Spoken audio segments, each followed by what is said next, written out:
Hello guys! Welcome to Baran Beauty's YouTube channel.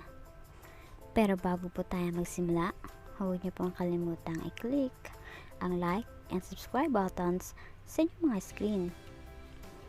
Ngayon po, magluluto po tayo ng stir fry fish paste and mushroom. Napakadali lang pong lutuin ito, pero napakasarap. Juicy yung ating mushroom at yung fish paste natin. Masarap. Ito lang po yung ating kailangan ingredients. Bali sa seasoning po, naglagay lang po ako ng mga 1 tablespoon ng oyster sauce and pinch of spring onion. Ito po. I-wash and cut po muna natin yung ating mushroom. I-cut po natin yung dulo, yung root. And then, i-cut po natin into tiny slice or kung gaano ka tiny yung gusto nyo.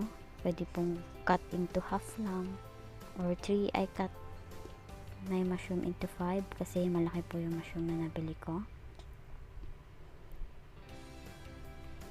Repeat lang po natin. Cut the root and then slice into 5 slice or into half.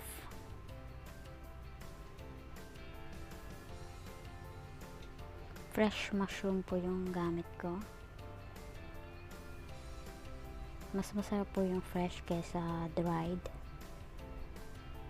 And then yun po yung kanipis yung slice ko. After po nating ma-slice yung ating mushroom, set aside po muna natin dahil ipa-fry naman natin ang ating fish paste. Ayan po, pero depende sa inyong cut ang gusto nyo. I-fry po natin ating fish paste and then i-flat natin para hindi masyadong makapal. Make it tiny. Thin. Make it thinner. I-fry po natin until mag-brown ang both sides. After po natin ma-fry ang both sides, cut po natin into bite size or kung gaano kalaki po yung cut na gusto nyo.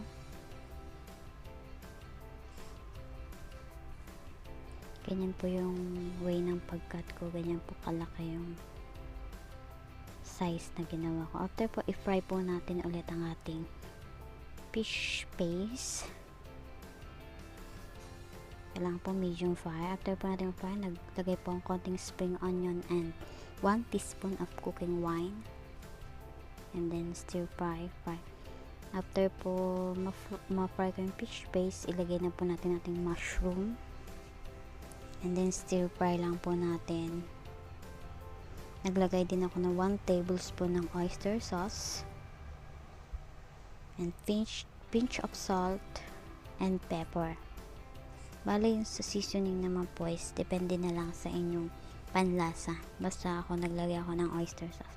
So keep stir fry lang po. Pag po medyo watery na yung ating mushroom, okay na po yung luto na po.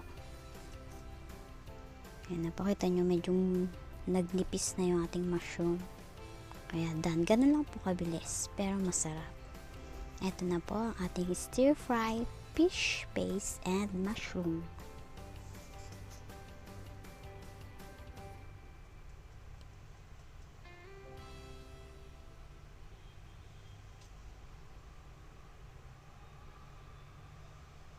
Thank you for watching. Don't forget to subscribe for more videos.